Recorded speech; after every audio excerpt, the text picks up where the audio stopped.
What's your creepiest glitch in the Matrix or unexplainable thing that's ever happened to you? Taking the trash out at night. Super remote area, so I know for a fact we're the only ones around here. Getting close to the road and I hear very clearly "help me" from a female voice. Even knowing there's such a slim chance of there being another living person around, I still feel like I should look around and check it out in case I wasn't just hearing things and someone actually needs help. Take about 2 steps in the direction I thought I heard it, hear a giggle in the same exact voice, turn around and walk promptly back up the driveway because fuck that shit. Anyone who actually needed help wouldn't be laughing, I don't think. I was working on my motorcycle in a dirt lot where I had crashed it trying to do a sick drift, breaking off the clutch lever and the gear shifter. I had brought a wrench set with me and I was using one of them to take off a bolt when I put it down on the ground to finish unscrewing the bolt with my hand. 2 minutes later I went to pick it back up and it was gone. I ran all around this dirt lot looking for it to no avail. Luckily I had a spare in the car. Fixed the bike and drove back to my apartment to shower as I was filthy. I walked in my room and sitting on my desk was the wrench. I was dumbfounded. I once clocked out of work at 6 p.m. like I always did at the time and began my hour-long train ride home. After I had found a seat, I went to sleep and woke up just before my station. From the station, it is a short bus journey, 10 to 15 minutes to reach home. During the entire journey, I didn't use my phone and I don't wear a watch, so I didn't really notice the time anywhere. When I reached home, my family surprised me with "You're home early, everything all right?" I look at the wall clock and it is about to be 6 p.m. I was too shocked to understand what happened. Checked other watches, cell phones, etc. and the time is absolutely right. A few days later, the admin emailed us the timesheets for the month, times clocking in and out, and every single days for me was around the same 6 p.m. So it certainly wasn't me having left work earlier. To this date, I haven't figured out how I gained between 60 to 90 minutes that day. Edit 1. Wow, thank you for the pirate silver mateys. This is most popular comment ever. Edit 2. The most common theory in comments seems to be the DST and I have considered it before. The problem is that it should work for both time in and time out, and if I remember the time in was the same as always and I didn't leave my home early for work. If I remember right, it also wasn't a Monday, which is when the clock reset effects come through at work despite the changes going in on Sunday. 1985. My ex-wife and I were sleeping. There was a small sliver of light coming in through the window from a streetlight, so the room and bed were dimly visible. Our black Pomeranian was at the end of the bed asleep. I dreamt that I woke up, reached down to pet him, and he turned into a glossy black bivalve oyster thing which opened up to reveal rows of gleaming glass teeth. I woke up to my ex backpedaling up the bed over the pillows towards the wall. I asked, "What's wrong?" She said, "What is that shiny black clam thing with the teeth at the end of the bed?" Where's the dog? We had had the same nightmare at the same time. This still gives me a chill. I've told this story before and could go into a ton of detail, but here's the short version. I am 100% sure I vividly remember a dog that apparently doesn't exist. When I was 16, we lived on the other side of the province and my uncle had this little Jack Russell named Crew. Crew went missing for several months and then turned up at a humane society over an hour away, and we were all shocked this little dog has made it so far. Anyway, that was almost 20 years ago, and the other day I was talking to my parents and was like, whenever I hear about Jack Russells I think about Crew and that stunt he pulled, and they had no idea what I was talking about. Insisted my uncle had never had such a dog. Has been dead for a long time and I don't even have any pictures of my uncle. I have absolutely no way to prove this dog existed, but I'm sure that he did. I had just pulled into the parking lot of where I worked and was walking towards the building. It was like 3 in the afternoon, broad daylight. All of a sudden, I heard an ambulance's siren start sounding. Naturally, I looked down the road to try and see the ambulance. I see it approaching and decided to watch it for a bit. It was quickly getting closer, and it was about to pass right by me. However, there was a large SUV waiting to turn out of the parking lot and onto the road, blocking a few meters of the road from my view. The ambulance passed behind the SUV, probably about 50 feet away from me at most, and I vividly remember the siren becoming completely silent in that instant. The ambulance had vanished entirely as it passed behind that SUV. I was so confused. The road did not have many cars on it at the time, and it was broad daylight. I did a triple take and made sure that I didn't just miss it.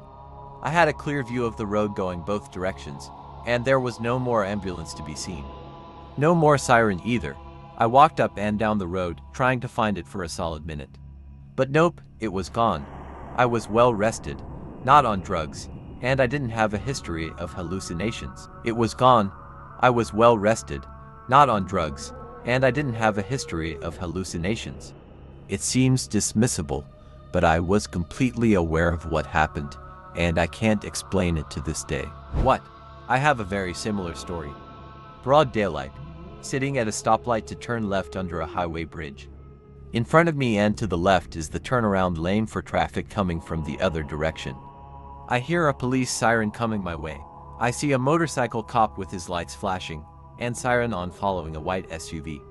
The white SUV turns left in the turnaround lane, with the policeman following about 20 feet behind. This is where it gets weird. Both the SUV and motorcycle cop are going roughly 25 miles per hour. As the cop enters the turnaround lane, his siren suddenly shuts completely off the moment he passes behind a small concrete pillar. He never comes out from the other side of the pillar. The SUV just continues on as if nothing happened and heads for a chicken express just up the street. I'm sitting there in disbelief, wondering how and why the cop came to a complete stop from going 25 miles per hour, and his siren turned off at the same time, and the pillar would have only barely been able to cover him front to back. When the light turned green, I went and looked behind the pillar, expecting to see him somehow, but he wasn't there. My motorcycle cop got swallowed before my eyes into another dimension, and I think the white SUV did it somehow. My friend Sarah was in a nightclub, drunk off her face, when she got an overwhelming urge to tell a total stranger that her leg hurts at it. It didn't. All a bit strange, she ignores it, but it doesn't stop, so she walks up to this guy and says, "I know this is crazy, but I've got a huge urge to tell you my leg hurts." I know that's crazy, again, sorry, but he bursts into tears. Turns out his dad had just died, and they made a pact before that if there was an afterlife, he would get a message to him saying a totally random phrase, so there could be no mistakes, which they decided was "I've hurt my leg." I have a good one. I was about 12 years old, and woke up in the middle of the night needing to take a leak. I walked across the hall to the little bathroom, hit the lights, and was about to reach for the toilet when I glanced up and saw a face in the mirror. It was not my face. It was as if someone was on the other side, standing to the right, with their face right next to the glass, staring at me. I only saw it for the briefest moment, but it is seared into my brain. I screamed and ran out of there to find my dad. Of course, my dad investigated, then calmed me down, or tried to. Eventually, we had a prayer session, because I was so freaked out. Eventually, I must have gone back to sleep. Fast forward to my 30s, I'd forgotten all about the event. One night while visiting, my dad quietly brings it up.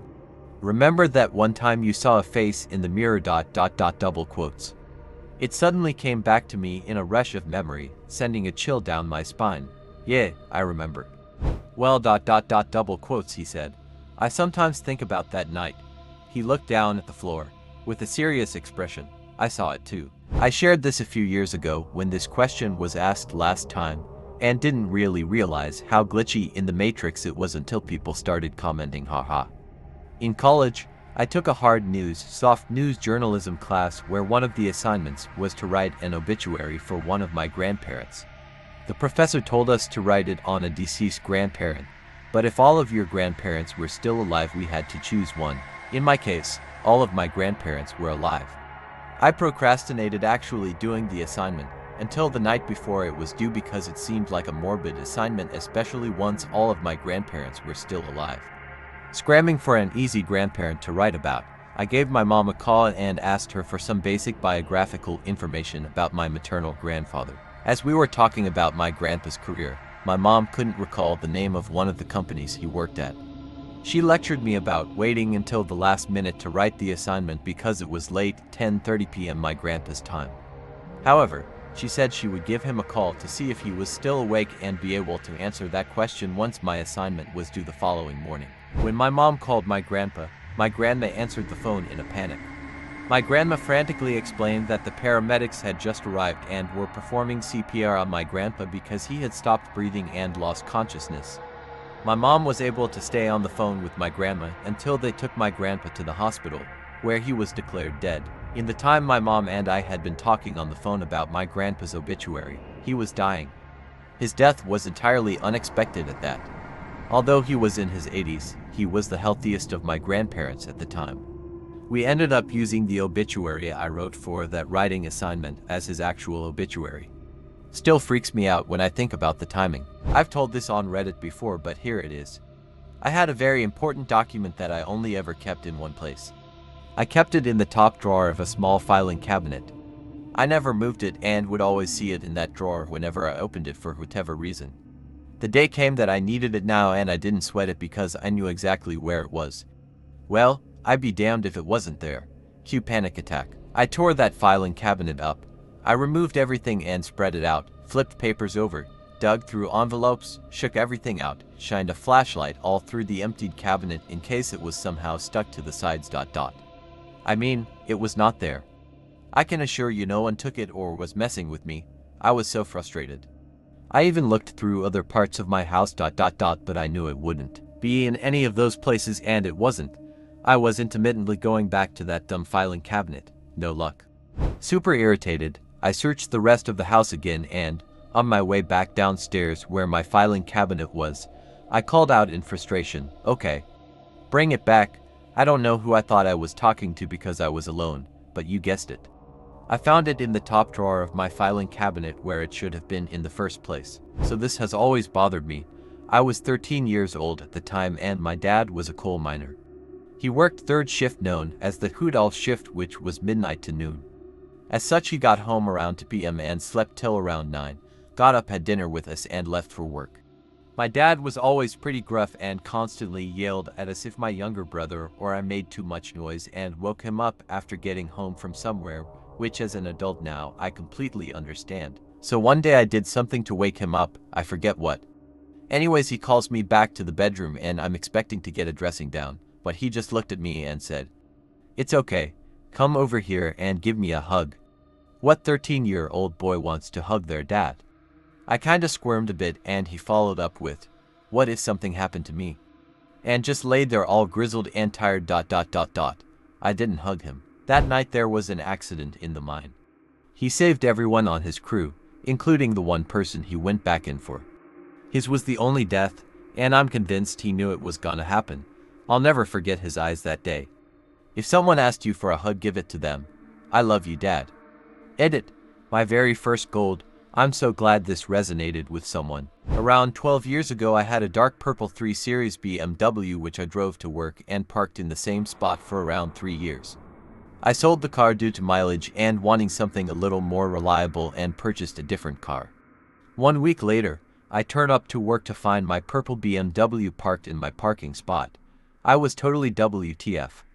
Turns out that we had a work experience kid start that day, and his dad had dropped him off in my old car that he bought 2 days earlier. What are the chances of that? I've never met this kid or his dad, and yet here was my old car in its space. My most popular comment ever. Lots of people saying it may be Techno Schwartz, but I'm pretty sure it was Violet Schwartz. Here's a picture, although it looks way more navy here than in real life, from my potato camera in September 2006. My wife just saw me uploading this and asked what I was doing. We were dating when I had this car and started telling me how much she loved it. Bless it. 2 things. Each was witnessed by at least one other person, and both were while driving. Once at a stop sign in a neighborhood, all of these little sparkles started swirling around in midair roughly 3 to 4 feet off the ground out of nowhere. The group of them were roughly 2 feet wide by 3 to 4 feet tall. It lasted 3 to 5 seconds and then they were gone. No one was around, and when I asked my passenger if he saw it too, he breathed a sigh of relief and said yes. We spoke about it a little more, but there is no reasonable explanation. The second happened when myself and 3 friends were driving down an empty country road. Very straight stretch. A man on a bike appeared. Someone said to watch out for him, so not to hit him, and then he disappeared. Our minds were blown, to say the least. Just poof and he's gone. After my little brother was murdered the next morning, I was talking with a friend and he mentioned this other dude I went to high school with, younger brother, had died in a car accident a couple weeks before. Later that day, I pull out a slip of paper with this other dude's number and name on it from my pants. I vaguely remember running into him a year or so before this at a club where he gave me his number. I swear I had worn and washed these jeans at least a dozen times since I had run into this dude. I still makes no sense how that paper was there and I only found it then. I called the dude and we talked a bunch. It really helped me deal with the situation.